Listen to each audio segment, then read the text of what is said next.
the Cybersecurity and Compliance Podcast with Craig Petronella. Learn about the most current IT security threats in ransomware, phishing, business email compromise, cybercrime tactics, cyber heist schemes, social engineering scams, as well as hints and tips from leading professionals to help you prevent hackers from penetrating your network and dropping ransomware or malware payloads. This podcast will arm you with the best info to defend your network against the latest cyber crimes. Don't forget to like and subscribe. And now, here's your host, Craig Petronella. It seems like everything is Russia, Russia, Russia. Yeah, one thing I read that might be interesting is that there's a hacking group that was started that's recruited 300,000 hackers to support Ukraine. I saw Russia revoked all the anti-piracy laws. Did you hear about that? So now people can pirate movies and music and all that legally. That's crazy. Yeah, so this was on The Guardian. 300,000 volunteer hackers come together to fight Russia. Yeah, so apparently there's this big recruitment on the Telegram chat app, and it's called the IT Army of Ukraine. It says through which participants are assigned tasks designed to take the fight to Putin and try to level the playing field between one of the world's superpowers and Ukraine as it faces bombardment and invasion. This was an interesting one. So yesterday, Apple released 39 fixes for security defects in iOS, iPadOS, Mac OS, because they found security vulnerabilities in all of their operating systems: Mac OS, Catalina, Big Sur, Monterey, tvOS, watchOS, iTunes, and Xcode. 39 documented vulnerabilities that could lead to a remote code execution attacks if an iPhone user opens a malicious PDF file or views malicious web content. Jeez, that's a big one. Yeah. Yeah, so definitely update your iPhone and your Mac. Here's a good one. Nearly 34 ransomware variants observed in hundreds of cyber attacks in Q4 of 21. Oh, happy Tuesday. I guess it is Patch Tuesday, isn't it? So we'll launch off with Patch Tuesday and the huge 39 documented iOS and iPad vulnerabilities that are patched in iOS 15.4, iPadOS 15.4, as well as Mac OS. So basically update, reboot, and update again. It's a big one. I think the 300,000 volunteer hackers is interesting too. So there's 300,000 volunteers that have basically signed up on the Telegram channel to support Ukraine and fight Russia in The Guardian this morning. So what's the topic today? I think it's more cyber headlines of the day. I don't think that there's a singular topic. BJ, did you figure anything out today? Just that thing I sent about the government's revisiting the whole topic of cloud security and people doing their part. The wording was government anxiety returns about the cloud. I think the big thing was the 300,000 volunteer hackers supporting Ukraine. I think that I didn't even see. So that is a really big deal. That ties into what you were talking about yesterday, Craig, about the people doing something. And that's actually a nonviolent way. So yeah. If it attacked Russia's SCADA, what happened with Stuxnet, it could be pretty devastating. I guess I don't know what the orchestration of that is, but it's certainly for the good, ultimately. So tell us what happened again. 300,000 hackers have banded together to help support Ukraine defend and fight against Russia. Well, that's cool. And how are they doing that exactly? They set up a Telegram channel for the recruitment, and this was published in The Guardian. Do you know the origins of it? They're kind of anonymizing some of it for obvious reasons, but I could tell you that it's called the IT Army of Ukraine. Oh, wow. Really? That's quite a name. They said that they've already been successful in disrupting Russian web services, according to NetBlocks. Wow. It says the availability of websites of the Kremlin and Duma, Russia's lower house of parliament, have been intermittent since the invasion started. State-owned media services, several banks, and the energy giant Gazprom have also been targeted. So it's basically crowdsourcing cyber attacks. Wow. Organized anonymous cyber attacks. Yeah, there's a guy on Twitter in this article. I don't know how to say his name. Mikhailo, Mykhailo. Is that how you say it? Mikhailo Fedorov, Fedorov. And what's his role? He's just the one that tweeted this. His tweet says, "We are creating an IT army. We need digital talent. Oh, wow. All operational tasks will be given here." And he links to the Telegram link of IT Army of Ukraine. There will be tasks for everyone. We continue to fight on the cyber front. The first task is on a channel for cyber specialists. Just for argument's sake, if they deployed an XDR, this IT army of Ukraine, just for an example, if they deployed an XDR tool amongst their SCADA systems and stuff like that, couldn't they have it programmed to block Russian traffic just to be on the safe side? Isn't that possible? Some SCADA systems have to be air gapped or disconnected. Their networking sometimes isn't the same as a typical PC. So it really depends on what protocols it supports and how modern the SCADA system is. Would depend on what capabilities it could have. But oftentimes SCADA systems use dated or outdated Microsoft Windows operating systems, for example, where yes, an XDR type tool would definitely be able to help an unpatched monitor, block and stop an unpatched endpoint. Wow. Yeah, so that was a big post this morning. That's a pretty big deal. That's a lot of people to crowdsource that quickly. I mean, I guess maybe it's not that quickly. They're just announcing it now. Maybe it's been in the works since the beginning of the invasion, but still, that's quite a number to organize. Yeah, it's probably bigger now. Now that it's got publicity, right? Right, yeah. This was just published. This was 6 a.m. Eastern. Wow.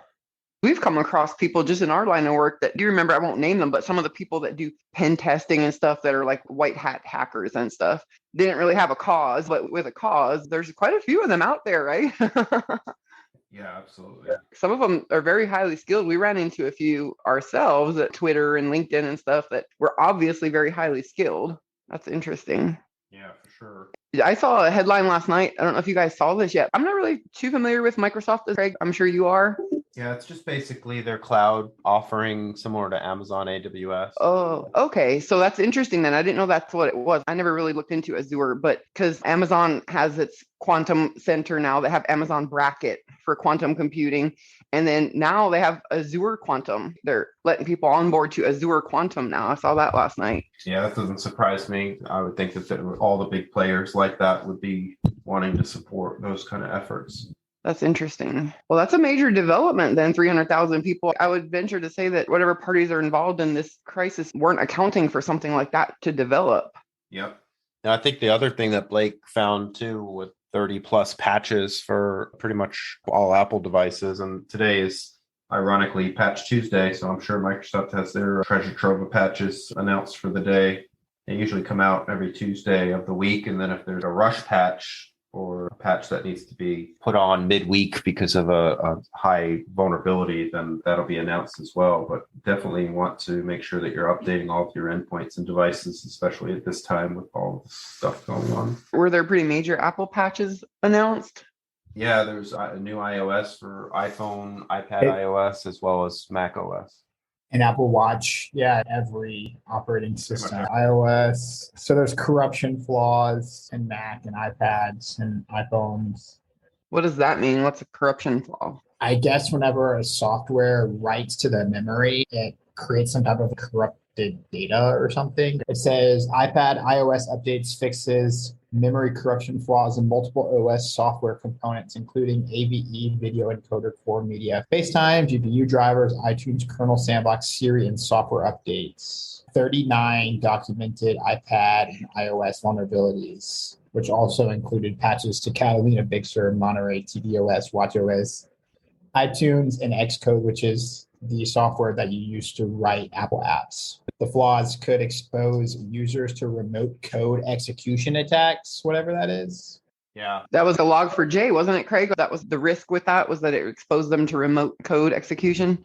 Yeah, similar where you open a link or you open a PDF file or something, and then there could be cross-site scripting or XSS or remote code execution where a bad actor could remotely drop a bad payload of some sort, some type of malware, keylogger, etc. This was just 40 minutes ago where banks are on alert for the Russian reprisal. It says big banks fear that SWIFT faces a growing threat of Russian cyber attacks after 7 of the country's lenders were kicked off the global payments messaging system over the weekend.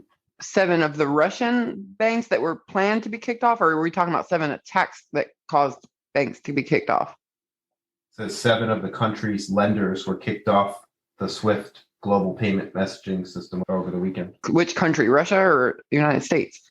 Big banks fear that SWIFT faces a growing threat of Russian cyber attacks after 7 of the country's lenders were kicked off the global payment messaging system over the weekend.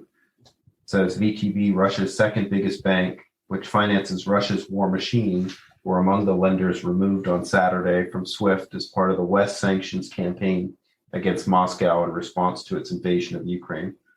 So SWIFT is like a standard to wire money for international payments and things like that. And it looks like there were sanctions imposed to kick off and sanction and punish Russia. So they're saying that because that happened, because 7 of the country's lenders were kicked off the SWIFT system, they can't make payments and exchanges now. They're fearing that Russia will retaliate with cyber attacks. And you said that one of those lenders that was kicked off, the wording that they used was that it funds the war machine. Well, the SWIFT system does not fund the war machine, but Russia, not directly anywhere. People that are in support, how do they get money to Russia? That was a way they would use the SWIFT system to wire money to Russia, and it just cut off that tie. Here's another headline. It says Russian cyber attacks have been well tested on U.S. This was posted 4 hours ago. Russian-based cyber attacks against U.S. targets have been well tested. As the war with Ukraine continues, cyber professionals have warned about possibility of Russian cyber capabilities being used on the U.S. Russia already has a proven ability to infiltrate U.S. systems. It says they've demonstrated, be it the SolarWinds or Colonial Pipeline issue and energy, across the board, they have evidence of the capability. Everybody should be pretty much on high alert. And make sure that the updates you're doing are verified official, because here's one headline about a fake antivirus update launching Cobalt Strike malware in Ukraine. Yeah. Never click on a link. Always go direct to the manufacturer. That's very good advice. Don't click the link. Yeah, type it yourself. I don't know if you guys have seen, but I've noticed a large increase in phishing email attacks across the board of all different kinds of companies. Obviously, verify the sender. Don't click on links. Interestingly, in addition to all that, as if there's not enough going on in the world right now, right? I guess if we're going to have a climax, it's going to be all inclusive, right? From another perspective, you know how there's a lot of the internet cables, right? Now we have the global satellite internet up in space, but then we also have the internet cables on the opposite end of the spectrum in the deepest part of the oceans. There's news now, just recently, holes the size of city blocks are forming in the Arctic seafloor. An ice shelf that was blocking the flow from Antarctica in 3 days has basically split apart. Sea ice that slowed the flow of Antarctic glacier abruptly shatters in 3 days. There's an odd connection to where some of this is man-made, like the crisis and the war is man-made, but then you have scientific stuff converging at the same time of an epic scale as well. Yeah. You know how they're always talking about asteroids recently, but this one's going to miss Earth, that one's going to miss Earth. Not to be alarming, but there was a headline about this one that was a near hit. It says asteroid discovered only 2 hours before Earth impact. To spin it in a positive way, the encouraging side is on the development with the quantum stuff, because that opens up a whole new realm of early detection possibilities.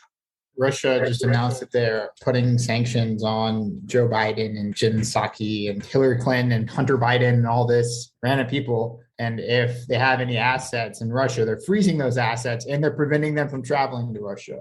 Scary stuff. Are the elites all turning on each other?